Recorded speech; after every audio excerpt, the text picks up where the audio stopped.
Hey, what's up guys? Kane here with XBLA fans, and I'm going to be giving you a quick taste of Qube 2 from Toxic Games.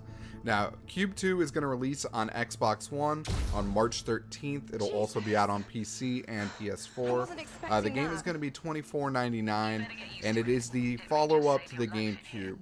Now, for anyone who hasn't played that, I'm just going to give you a little bit of a rundown about the previous game. And it was very Portal-esque. You know, it was a very cool puzzle physics platformer. A lot of cool things going on. It kind of had a very similar feeling structure to what you remember with, say, the Portal games. You know, between going from puzzle room to puzzle room to puzzle room with a female voice kind of leading you along. Our review for it even kind of cited that feeling, you know, a little overdone. But at the same time, so much of it was really, really good. The puzzle design in the original was fantastic. It was just complicated enough to feel fun without feeling like completely obtuse. And the design looked fantastic. The way they used the different colors and the different puzzle elements was just fantastic. It's one of those games that does a good job of teaching you a mechanic and then expanding on it and expanding on it and expanding on it. The new game is going to basically take all of the stuff the first one did well and kind of try to push it even further, as well as it adds its own unique story elements to the game. So in the first one, you woke up on a space station or whatnot, and you had amnesia, and you were trying to figure out what's going on. The second one is a little similar in that sense, because you are going to again wake up with no memory of how you got where you are. This time though, you're playing as archaeologist Amelia Cross. You're going to be in an alien world, and like I said, you're kind of trying to figure out what the heck is going on. You have these special gloves again, and they're going to let you manipulate your environment, and you get to kind of just like discover this area full of alien technology. And you're going to be talking to Emma Sutcliffe, and she's going to be your voice on the radio this time. And you kind of got to figure out what the heck's going on. There's 11 different chapters full of about 80 different puzzles. I've played a good bit of the game. Wild Boy has played the entire game, and he has written up a review for XBLA fans. I'll make sure there's a link to that in the description below. Definitely recommend checking out his review. I, on the other hand, have only played about the first hour. So I'm about 5 chapters in, I think. I've really been enjoying it. I didn't want to spoil it too much, because this is one of those games that, like, you know, like, you're going to want to kind of experience for yourself if you're into this kind of thing. I've always loved these type of games. They've been really well done in the past. I think the developers behind Qube were fantastic. One thing I've always liked about Qube is the fact that they put accessibility at the forefront. They've done a good job with just their colorblind systems. I don't say that very often. It's kind of cool to get to. So that's something that I absolutely loved about this game. And let me just kind of talk about the mechanics. So you have these red, you know, color and a blue color and then a green color. As you progress through the game, I believe there are more puzzle elements that you'll get as well, but I don't want to spoil anything past this point. So this is what you'd figure out basically in about your first hour of play, a little bit less probably. And the red allows you to extend the platform, the blue allows you to basically turn it into a trampoline, and the green creates a cube that will just fall down.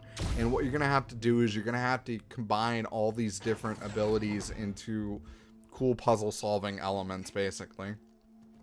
So a lot of times you're gonna have to sit back and you're gonna have to think about how to figure out how to get through to the next room.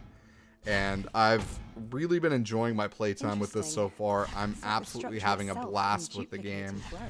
One nice thing we'd be remiss to not mention is the fact that they've kind of fully fleshed out the character you're playing as this time. Unlike the original Qube, your character will speak back now. It's not going to be just kind of two radio people talking, you know, and you're just kind of like there listening, trying to figure out what's happening. You actually have a personality now. Can you read me? I'm reading you.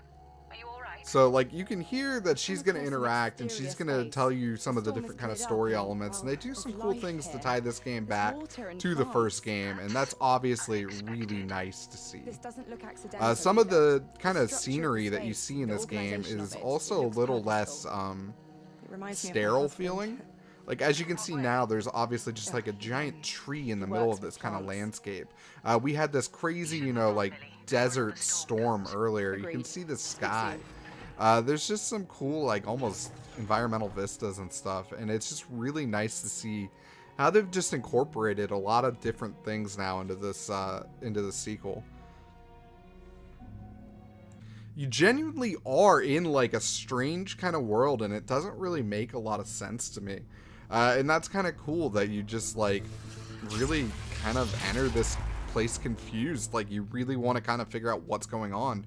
Like, I'll be honest, I would not stick my hand in Iron Man's reactor over there just to like find out what happens. I think Amelia is a little more brave than I am. She's also a little insane. I'm just going to throw that out there because like, I don't know what's in that. I'm not doing that. But it's really cool just to see just how well every single element of this game kind of complements itself. It's a really, really well-built puzzle game. The majority of the puzzles are not super, super difficult, and they really do a good job of kind of like, here's the alphabet, now let's spell some words out. You know, like, they do a very, very good job of just kind of adding those simple building blocks that'll help you move from step A to step B to step C. And then all of a sudden you're doing some crazy things that are just really cool. And as you play through the game, it gets a little less of the kind of almost, you know, room to room to room where you're like, why are these puzzles set up like this? You know, it kind of opens itself up a little bit. Kind of how, you know, like games like Portal in the past have as well. And, you know, you move beyond just the quote-unquote, like, testing chambers. And that's kind of what, like, the earlier areas felt like. And it gets kind of cool to see how some of the later areas, even just in this beginning segments, I'm not even at the final elements of the game. Hope you guys enjoyed this quick taste. We will have a review up, and it should be in the description. Definitely continue to check out all the other quick tastes we're going to be doing this week. We're going to try to have one up for every single indie game. And we've been working with one of my friends, Scratch. He's been doing a new series called Gaming 101. And he's doing every single game in 101 seconds, giving you guys kind of like a quick snippet of like what each game is. We're going to be trying to add like a little bit of a deeper dive into some of these to let you see a little bit more gameplay, kind of hopefully make an opinion, you know, to purchase or, you know, skip a game just depending on like what you feel. So hopefully these are working for you guys. We'd love to hear what you think of them. Please do like and share. It helps us out an absolute ton. And hope to see you guys later.